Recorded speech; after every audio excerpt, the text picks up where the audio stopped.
ಚಿಕ್ಕ ಮಕ್ಕಳಿಂದ ಹಿಡಿದು ವಯಸ್ಸಾದ ಹಿರಿಯರವರೆಗೂ ಇಷ್ಟಪಡುವ ಈ ರೆಸಿಪಿಯಲ್ಲಿ ವಿವಿಧ ಬಗೆಯ ಮಸಾಲೆಗಳು, ಧಾನ್ಯಗಳು, ತರಕಾರಿಗಳು, ಸೊಪ್ಪು ಸದೆ, ತುಪ್ಪ, ಎಣ್ಣೆ ಎಲ್ಲ ಇರ್ತದೆ.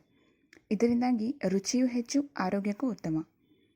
ಈ ವಿಷಯಗಳನ್ನೆಲ್ಲ ಕೇಳಿದಾಗ ನಿಮಗೆ ಈ ರೆಸಿಪಿ ಯಾವುದೆಂದು ಗೊತ್ತಾಗಿರ್ಬೋದು. ಅದೇ ಪಲಾವ್. ಸ್ನೇಹಿತರೆ, ಚೈತ್ರ ಉಡುಪಿ ಯೂಟ್ಯೂಬ್ ಚಾನಲ್ಗೆ ಸ್ವಾಗತ. ನಾನು ಚೈತ್ರ. ನೀವು ಹಲವಾರು ಬಗೆಯ ಪಲಾವ್ಗಳನ್ನು ನೋಡಿರಬಹುದು. ಇವತ್ತು ನಾನು ಶೇರ್ ಮಾಡ್ತಿರುವಂಥ ರೆಸಿಪಿ ನಮ್ಮ ಮನೆಯಲ್ಲಿ ಮಾಡುವಂಥ ಪಲಾವ್. ಬನ್ನಿ ಇದಕ್ಕೆ ಬೇಕಾಗುವಂಥ ಸಾಮಗ್ರಿಗಳನ್ನು ನೋಡೋಣ.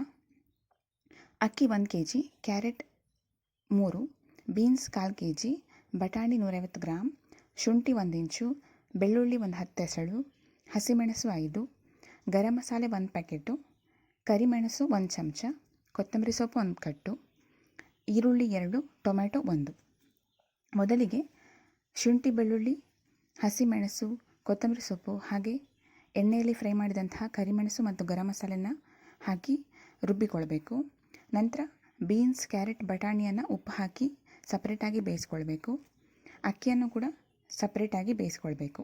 ನಂತರ ಒಂದು ಬಾಣಲೆಗೆ 50 ಗ್ರಾಮ್ ತುಪ್ಪ ಮತ್ತೊಂದು 10 ಟೇಬಲ್ ಸ್ಪೂನ್ ಎಣ್ಣೆಯನ್ನು ಹಾಕಿ ಕಾದ ನಂತರ ಈರುಳ್ಳಿ, ಟೊಮೆಟೊ ಹಾಕಿ ಬಾಡಿಸಿ 1/4 ಚಮಚ ಅರಿಶಿನ ಮತ್ತು ರುಬ್ಬಿದ ಮಸಾಲೆನ ಹಾಕಿ ಬಾಡಿಸ್ಕೊಳ್ಬೇಕು. ಈ ಮಿಶ್ರಣ ಸರಿಯಾಗಿ ಬಾಡಿಸ್ಕೊಳ್ಬೇಕು. ನಂತರ ಬೇಯಿಸಿದ ತರಕಾರಿ ಹಾಗೆ ಅನ್ನವನ್ನು ಹಾಕಿ ಮಿಕ್ಸ್ ಮಾಡಿ ಕೊನೆಯಲ್ಲಿ ಕೊತ್ತಂಬರಿ ಸೊಪ್ಪು ಹಾಕಿದಲ್ಲಿ ರುಚಿಯಾದ ಪಲಾವ್ ಸವಿಯಲು ಸಿದ್ಧ. ಈ ರೀತಿ ತುಪ್ಪದಲ್ಲಿ ಮಾಡಿದಂಥ ಪಲಾವ್ ಬಹಳ ರುಚಿಯಾಗಿರ್ತದೆ. ನಮ್ಮ ಮನೆಯಲ್ಲಿ ಮಕ್ಕಳು 2 ಪ್ಲೇಟ್ ಹಾಕ್ಕೊಂಡು ತಿಂತಾರೆ. ಹಾಗಾಗಿ ಈ ರೆಸಿಪಿಯನ್ನು ಒಂದ್ಸಲ ನಿಮ್ಮ ಮನೆಯಲ್ಲೂ ಕೂಡ ಟ್ರೈ ಮಾಡಿ.